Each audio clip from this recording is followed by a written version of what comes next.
शेतकरी मित्र, आपण सगळ्याला माहिती आहे की आपण AI टेक्नॉलॉजीच्या आधारे आपण आता ऊस शेती करतो आणि ऊस शेती करीत असताना मी तुम्हाला मागच्या वेळेस व्हिडिओ करून टाकला होता की आपल्याला टँक A आणि टँक 2B ह्या दोन्हीमध्ये 2 टाक्यामध्ये आपल्याला मायक्रोन्यूट्रनची स्लरी करायची. मायक्रोन्यूट्रनची स्लरी कशी करायची, काय करायची ह्याच्यासाठी आपण मागचा व्हिडिओ टाकलेला आहे. तो तुम्ही जर नवीन असताल तर तो मागचा व्हिडिओ तुम्ही बघू शकता. आज आपण टँक A आणि टँक B ह्याच्यातली आज स्लरी सोडण्याचं आपलं काम चालू आहे. आज आपल्या AIने आज मेसेज दिलेला आहे. आता हे आज आपण तुम्हाला मी मेसेज दाखवून देतो ह्याच्यातला किंवा आज आपल्या जमिनीची सिंचनाची गरज आहे. हो का, इथं मराठीमध्ये स्पष्ट लिहिलेलं आहे की सिंचनाची गरज आहे. म्हणजे आज आपल्याला सिंचन करायचं ह्या जमिनीचं, आपल्याला जमीन भिजवायची आणि आपली पाण्याची टक्केवारी आलेली आहे 42.20% इतक्यावर पाण्याचे. आणि जमिनीचं तापमान बघा 21°C इतकं आपलं तापमान आले. तर हे आजचा प्रत्येक 1 तासाला हे अपडेट होणारा हे डेटा आहे. तर ह्याच्या आधारे आपण आता आज आपलं पाणी सोडायचं आहे. तर पाणी किती वेळ सोडायचं आहे, तर आज आपल्याला फक्त अर्धा तास फक्त पाणी सोडायचं आहे. आणि अर्धा तास पाणी सोडत असताना आपल्याला अर्धा तास पाणी सोडण्याबरोबरच आपलं जी मायक्रोन्यूट्रनची जी आपण स्लरी केली आहे टँक A आणि टँक B हे आपल्याला पण खत आपल्याला त्याच्यासोबत सोडायचं आहे. तर खत आपण सोडत असताना आता ह्याच्यामध्ये पाणी घेतलेलं आहे. ह्याच्यामध्ये आता आपण पाणी चालू आहे.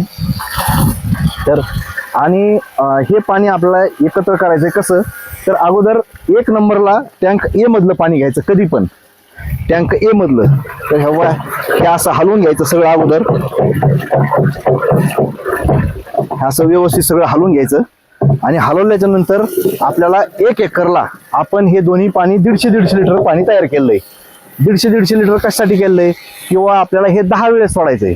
मग ह्याच्यातलं 15 लिटर घ्यायचं आणि ह्याच्यातलं 15 लिटर घ्यायचं. म्हणजे आपलं प्रत्येक वेळेस हे आपल्याला 15 लिटर जर आपण वापरलं तर आपल्याला हे 10 वेळेस बरोबर पुरतंय. ह्याच्यासाठी आपलं ते 150 लिटर पाण्याचं हे माप आहे. आणि आता हे घेत असताना अगोदर 1 नंबरला ह्याच्यातलं घ्यायचं टँक A मधलं त्याच्या, आणि बरोबर आपलं माप यावं ह्यासाठी आपण 5 लिटरची कॅन घेतलेली आहे. त्याच्यामुळं बरोबर 1 कॅन भरून घेतली की 5 लिटर आपल्या ह्याच्यामध्ये येणार आहे. तर बघा हे असं आपण 1 कॅन आपण भरून घेतलेली आहे. तर ही आता अगोदर पाण्यामध्ये ही अगोदर टाकून घ्यायची, 1 नंबरला ही टाकून घ्यायची. सगळं पाणी थोडंसं व्यवस्थित काढू द्यायचं.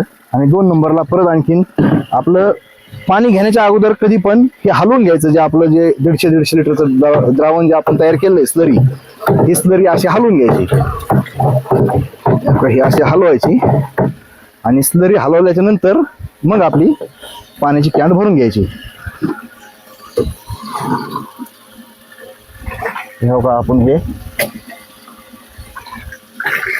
5 लिटरच्या माप घेतलेलं आहे. म्हणजे आपल्याला एकरी अशा 3 वेळेस घ्यायचा. आपल्याला टाकी थोडी लहान आहे म्हणून मी हे प्रत्येक वेळेस 5-5 लिटर घ्यायला लागलोय. तर असं करून आपल्याला 3 वेळेस आपण हे सोडणार होतं. तर आता हे असं सगळं एकत्र टाकून घ्यायचं. ह्याच्यामध्ये एका काडीनं पुन्हा परत एकदा हलवायचं असं. आणि जोपर्यंत आपला अर्धा ते पाऊण तास आपल्याला आज फक्त पाणी द्यायचंय. तर हे पाणी देत असताना आपण हे आपल्याजवळ ही मोटर आहे, तुम्हाला मागच्या व्हिडिओमध्ये पण मी दाखवली की ह्या मोटरच्या साहाय्यानं आपण हे स्लरी जी आहे ती स्लरी आपण ह्याच्यातून पाईपलाईनमध्ये सोडतो आणि तिकडं उसाला चाललेली आहे. तर शेतकरी मित्र, अशा पद्धतीने आपल्याला प्रत्येक 10 दिवसाच्या अंतराने ही आपल्याला मायक्रोन्यूट्रनची स्लरी आपल्याला आपल्या उसाला सोडून घ्यायची. तर शेतकरी मित्र, गावकरी आपला शेतकरी मित्र म्हणून माझं हे यूट्यूब चॅनल आहे आणि फेसबुकला दत्ताबोध फळे ह्या नावाचं पेज आहे. ह्या दोन्हीला पण फॉलो केल्याशिवाय जाऊ नका. मित्रांनो, व्हिडिओ पाहिल्याबद्दल धन्यवाद. राम राम.